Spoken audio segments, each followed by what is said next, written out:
ऐसा लगता है जैसे कांग्रेस की कुंडली में कोई दोष कहीं या आपसी कलह का दंगल, क्योंकि जीतते जीतते हारने का रिकॉर्ड कायम करती जा रही कांग्रेस के लिए अब हरियाणा में हैरान करने वाले नतीजे आए हैं। सरकार बनाने का सपना देख रही कांग्रेस के सामने फिर सियासी संकट आ खड़ा हुआ है।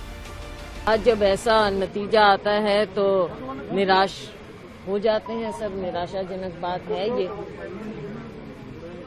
लेकिन अब हमको इन सब बातों को देखते हुए नए सिरे से आगे सोचना होगा, क्योंकि जो ये अभी चल रहा है बिजनेस एज यूजुअल ऐसा तो नहीं चलेगा।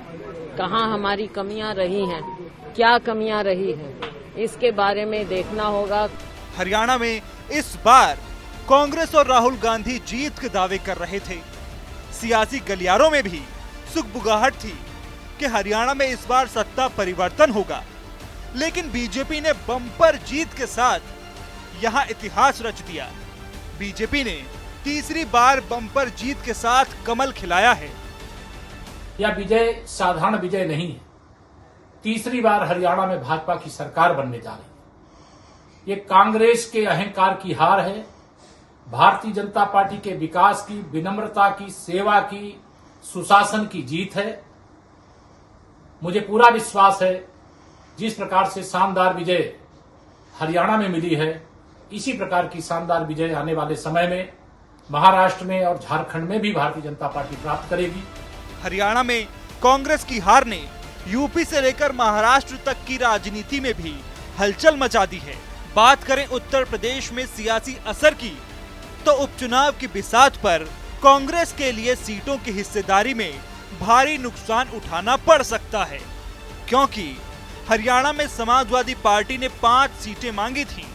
अखिलेश यादव को उम्मीद थी कि अहिरवार इलाके में 5 सीटें मिलने पर इंडिया गठबंधन को फायदा हो सकता है, लेकिन कांग्रेस ने जनाधार के आधार पर सपा की मांग को रिजेक्ट कर दिया। कांग्रेस के इस रवैये पर अखिलेश ने भी हरियाणा से अपनी साइकिल को वापस मोड़ लिया, लेकिन उपचुनाव की बिसात पर 10 में से 5 सीट मांग रही कांग्रेस के लिए अब सपा से बार्गेनिंग आसान नहीं होगी। और तो और महाराष्ट्र में भी करीब 12 सीटों पर दावेदारी कर रही है समाजवादी पार्टी। बिल्कुल पूरे देश पे असर पड़ने जा रहा है। इसका असर महाराष्ट्र पड़ेगा, इसका असर आने वाले झारखंड के चुनाव पड़ेगा, यूपी का जो 10 उपचुनाव उसमें पड़ेगा। निश्चित तौर से मिलकर लड़ेंगे और डंके की चोट पर यूपी में इनको हराएंगे। आधी सीटें वो हमसे यहाँ ले लें, आधी सीटें हमको महाराष्ट्र में दे दें, हम तैयार हैं। आप पूछ लीजिए अजय राय जी से, कांग्रेस से पूछ लीजिए, लेकिन ये हमारे व्यक्तिगत विचार हो सकते हैं। हरियाणा के नतीजों ने इंडिया गठबंधन के दूसरे दलों की निगाहों को भी बदल दिया है। फारूक अब्दुल्ला से लेकर शिवसेना तक कांग्रेस को नसीहत देते दिखाई दिए। शिवसेना ने तो साफ कह दिया है कि अब अकेले नहीं जीत सकती कांग्रेस, महाराष्ट्र में चुनाव होना है। तो ऐसे में शिवसेना के इस बयान का संदेश साफ समझा जा सकता है। और कहीं ना कहीं कांग्रेस पार्टी को भी अपनी रणनीति देखनी पड़ेगी कि जैसे डायरेक्ट फाइट होती है बीजेपी के साथ, कांग्रेस कहीं ना कहीं कमज़ोर पड़ जाती है। तो क्यों है रीवर्क द एंटायर अलायंस, ऐसा कोई मैं मानती हूँ कि अभी नतीजे जब आएंगे तो फाइनली पता चलेगा। बट अगर जीतते हैं तो उनको बधाई के पात्र भी बनते हैं कि डिस्पाइट एंटी इनकम्बेंसी दे डन वेल।